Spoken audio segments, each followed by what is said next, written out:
BJP के प्रदेश अध्यक्ष दिलीप जायसवाल को जिस तरीके से प्रशांत किशोर ने घेर दिया है, उसके बाद से बीजेपी के प्रवक्ता और साथ ही साथ नेता, जी हां, जो प्रदेश के बड़े नेता हैं, वो सकते में। और इसलिए आप देखेंगे कि दिलीप जायसवाल के डिफेंस में कोई आ नहीं रहा है, कोई बड़े नेता उनके डिफेंस में कुछ बोल नहीं रहे। अब सवाल यह उठता है कि प्रवक्ता क्या कह रहे हैं, तो मैं आपको पुख्ता खबर दे सकता हूं कि दरअसल प्रवक्ता बीजेपी के कई नेताओं से मिल रहे हैं और खास तौर पर जो संघ और बीजेपी के बीच सेतु का काम करते हैं, उनके पास भी मिल रहे हैं और उनसे यह बता रहे हैं कि आखिरकार दिलीप जायसवाल को कैसे डिफेंड किया जाए, दिलीप जायसवाल के खिलाफ जो मामला है उसको लेकर के पार्टी कैसे उनको डिफेंड करे। और दिलीप जायसवाल खुद अपने आप को डिफेंड उस तरीके से करने बाहर निकल नहीं रहे, इससे बीजेपी में बड़ी ही असमंजस की स्थिति है। आपको बता दें कि दिलीप जायसवाल पर आरोप मर्डर का भी है और उनको कैसे क्लीन चिट दिया गया इन्वेस्टिगेशन पर में उसकी पूरी गुत्थी प्रशांत किशोर ने खोल दी है।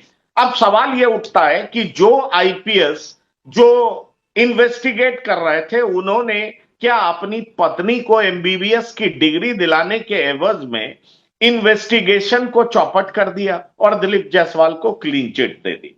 दरअसल जन स्वराज पार्टी तो यही बात कर रही है और उसके बाद जो पब्लिक परसेप्शन बिल्ड हो रहा है उसको लेकर के बीजेपी सख्ते में। हम आपको यह भी बताना चाहेंगे कि अभी हाल फिलहाल बीजेपी के बड़े नेता, जी हां, केंद्रीय नेतृत्व, दिल्ली से एक फोन आता है पटना और पूछा जाता है कि यह दिलीप जायसवाल को लेकर के क्या किया जाए। दरअसल केंद्रीय नेतृत्व में कुछ ऐसे नेता हैं जो दिलीप जायसवाल को लेकर के प्रशांत किशोर द्वारा चलाए गए मुहिम से काफी खफा है। दरअसल बीजेपी के भीतर दो बात को लेकर के बड़ी गहरी चिंता बनी हुई है।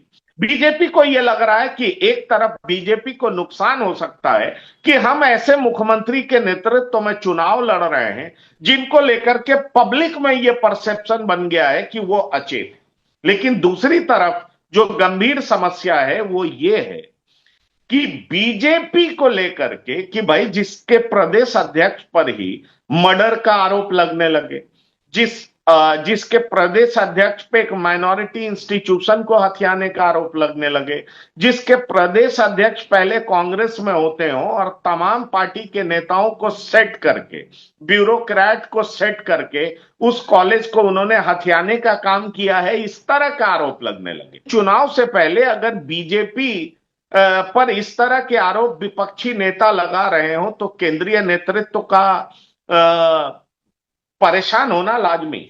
और केंद्रीय नेतृत्व इस बात को लेकर के मंथन कर रहा है कि आखिरकार दिलीप जायसवाल का किया क्या जाए, क्या दिलीप जायसवाल को हटा दिया जाए, दिलीप जायसवाल को हटाएगा कौन, इसको लेकर के भी ये चर्चा बड़ी तेजी से चल रही है। पर हम आपको ये बात बता सकते हैं कि जिस तरह प्रशांत किशोर ने इस मुद्दे को सामने रख करके बीजेपी को घेर दिया है, उसके बाद से प्रदेश इकाई के बीजेपी के बड़े नेता इस मुद्दे पर कुछ भी बोलने से बच रहे हैं।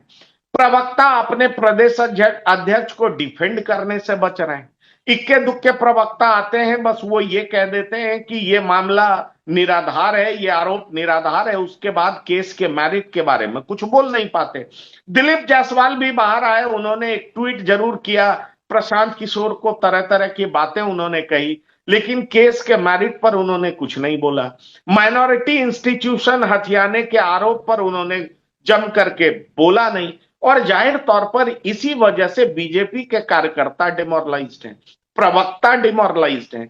प्रवक्ता आपस में बात करते हैं, कुछ पुराने नेताओं से बात करके कहते हैं कि प्रदेश अध्यक्ष को कैसे डिफेंड किया जाए, और फिर वो कहते हैं कि जिस तरीके से प्रशांत किशोर एक किस्त दूसरी किस्त बाहर निकाल रहे हैं, उसके बाद तो प्रदेश अध्यक्ष के लिए कोई जगह ही नहीं बच जाती।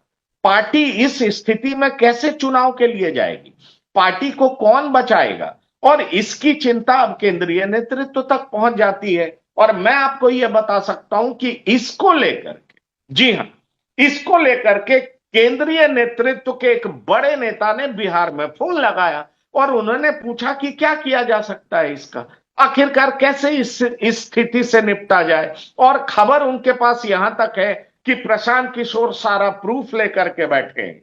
अब वो तीसरी किस्त जब निकालेंगे तो बीजेपी की और किरकिरी होगी। और प्रशांत अगर इसी तरीके से बीजेपी का डेंट पहुंचाते रहे तो चुनाव में स्थिति क्या होगी। और यकीन मानिए, ये बात जब दिल्ली से फोन आता है और जब बिहार में एक नेता से पूछा जाता है तो वो कहते हैं कि आखिरकार इनको इनको प्रेसिडेंट पार्टी प्रेसिडेंट बनाया गया तो क्या सोच करके बनाया गया। पार्टी सत्ता में है, पार्टी के पास पैसे की कमी नहीं है, तो फिर पार्टी अपने कार्यकर्ताओं पर ध्यान क्यों नहीं देती है, पार्टी अपने नेताओं पर ध्यान क्यों नहीं देती है। ये जवाब है। मैं नाम नहीं लेना चाहूंगा क्योंकि दिल्ली के किस नेता ने बिहार में फोन किया और बिहार के कौन से लोग ने ये बात कही, इसमें मैं नाम नहीं लेना चाहूंगा। लेकिन मैं आपको इतना बता सकता हूं कि दिल्ली में दिलीप जायसवाल को लेकर के भी कौतूहल है, असमंजस है। बिहार का चुनाव कैसे जीता जाएगा इसको लेकर के चिंता है।